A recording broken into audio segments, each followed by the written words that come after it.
Imagine this: soaked sheets, sleepless nights, and scheduling your entire life around the sun's mercy. For generations, this wasn't a nightmare scenario. It was simply summer before the magical hum of central air saved us all. Here are 14 ways people stayed cool in the heat before air conditioning. The most sophisticated approach to beating the heat started with the building itself. Long before the thermostat, the first line of defense against summer heat was the home itself. Architects and builders of the 19th and early 20th centuries employed brilliant passive cooling strategies that modern design often overlooks.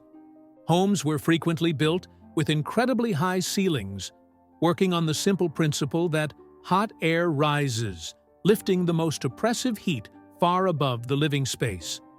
Large, tall windows were standard features, but their placement was key. By positioning windows on opposite sides of a room, homeowners could create natural cross breezes that would pull air through the house.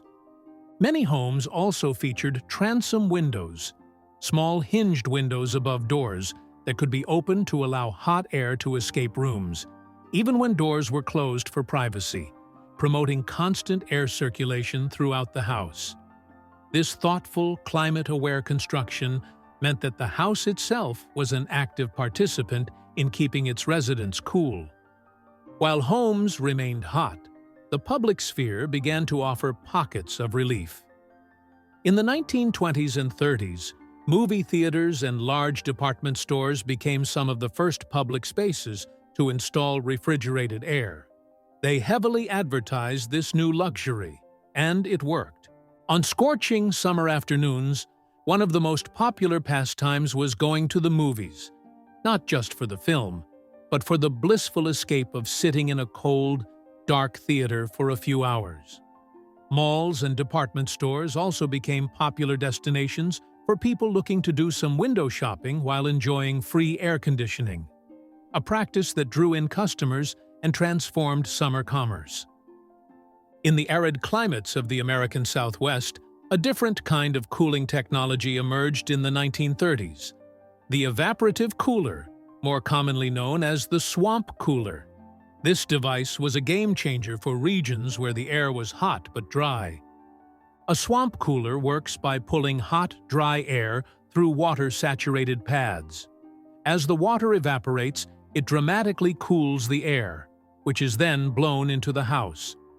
While ineffective in humid climates, in places like Arizona and New Mexico, they were lifesavers, making desert living far more bearable.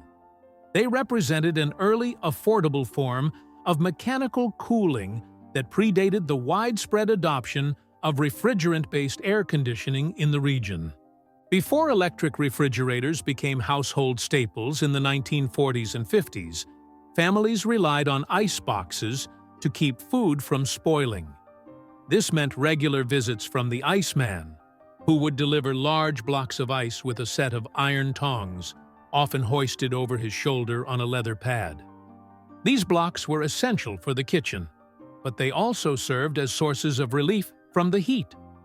On brutally hot days, children would flock to the Iceman's truck, hoping for small ice chips to suck on. At home, the ice wasn't just for the icebox. It was a key component in making iced drinks, and was often used with fans to create makeshift cooling systems. This entire industry, a daily part of American life for decades, vanished almost completely with the advent of modern refrigeration and air conditioning. For those with electricity, the electric fan was revolutionary technology, first introduced in the 1880s. Fans became more common in homes by the 1920s and 30s, but simply moving hot air around wasn't always enough. People developed clever hacks to enhance their cooling power. A popular method was placing a large block of ice or bowl of ice water directly in front of a fan. As the fan blew across the ice, it would circulate chilled, misty air throughout the room, creating a primitive form of air conditioning. Another technique involved hanging damp sheets in front of open windows or fans. using the principle of evaporative cooling to lower the room's temperature as water evaporated from the fabric. In the quest for a cool night's rest, some families took the concept of cooling one step further with sleeping porches. These were typically screened-in porches or balconies, often on the second floor, designed specifically for sleeping during hot, humid months. In an era without air conditioning, upstairs bedrooms could become unbearable ovens, trapping the day's heat. Families would drag mattresses and pillows out to the sleeping porch, where they could be cooled by night air without being eaten alive by mosquitoes. It was common practice from the late 1800s through the 1940s, seen as not only comfortable but also healthy, as it promoted fresh air circulation, which was believed to ward off illnesses like tuberculosis.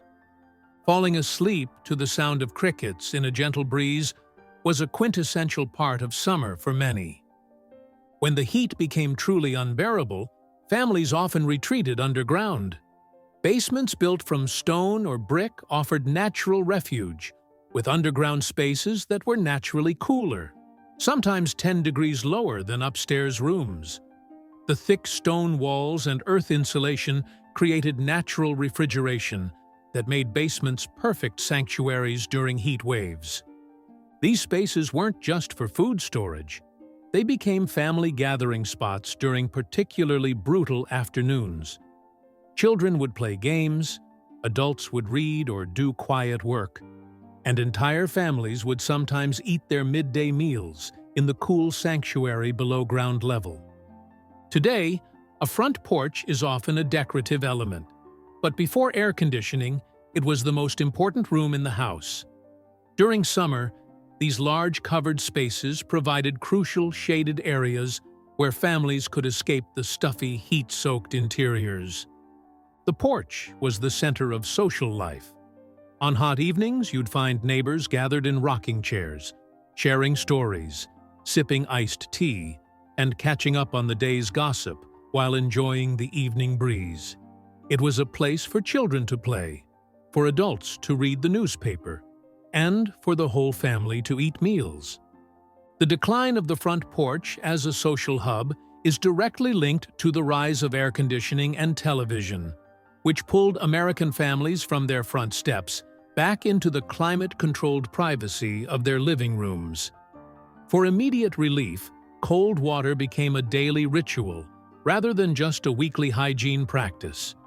People would take multiple cold baths throughout particularly hot days, and families often bathed together to save water and share the cooling experience. In cities, public bathhouses doubled as relief centers, not just places for cleanliness. These facilities became community gathering spots where people could soak in cool water, socialize, and escape overheated tenements. Swimming in rivers, lakes, and ponds was less about leisure and more about survival. It was one of the few ways to achieve full-body cooling when temperatures became dangerous. Another essential strategy involved controlling light and heat before it entered the home. Heavy wooden shutters and thick fabric curtains blocked direct sunlight during the day, while families kept windows closed and rooms deliberately dark until evening. The strategy was counterintuitive. Seal the house during the day, then open everything at night for cross-ventilation. Some families even sprayed their curtains with water, creating evaporative cooling as air passed through the damp fabric. This careful management of light and airflow could drop indoor temperatures by several degrees, making the difference between comfort and misery. Before electricity, the simplest cooling method was always within reach. Handheld paper or cloth fans were everywhere, tucked into purses, hanging by doorways, and distributed at churches and public gatherings. The gentle breeze created by constant fanning was a personal cooling system that required nothing but human energy. In wealthier homes, especially in the South and in colonial India, punkah fans provided more substantial relief. These were large ceiling fans made of cloth or palm fronds, suspended from the ceiling and operated by servants pulling ropes. The constant back-and-forth motion created room-wide breezes that made indoor life bearable. This simple, universal, and cheap cooling method was accessible to people of all economic levels. For children, summer heat was an invitation for communal water play. It was a common and accepted sight to see entire neighborhoods of kids running through lawn sprinklers, or in the city, gathering around an open fire hydrant. The powerful gush of water from a hydrant was the ultimate relief, turning a hot city street into a temporary water park. Swimming in the local creek, river, or lake was another cherished summer tradition. These simple pleasures didn't require technology. They relied on shared resources and a sense of community. Popsicles melted faster than they could be eaten, and lemonade stands popped up on every corner, all part of a collective effort to find joy and relief in the heat. Perhaps the most fundamental adaptation was learning to live differently. Life moved at a different pace, one dictated by the sun. People instinctively adjusted their daily schedules to avoid strenuous activity during the hottest part of the day, typically between noon and 4 p.m. This was the time for a siesta, or quiet rest in the shadiest part of the house. Farmers and outdoor laborers would start their work at dawn, take a long break in the afternoon, and finish their tasks in the cooler evening hours. Housework that generated heat, such as baking, canning, or ironing, was done in the cool of early morning. This deliberate pacing was a fundamental survival strategy, a way of life that conserved energy and avoided the dangers of heat exhaustion. Finally, the simplest solution of all was what people wore. Summer fashion before air conditioning was dictated by practicality. The goal was to wear clothing that was as light and breathable as possible.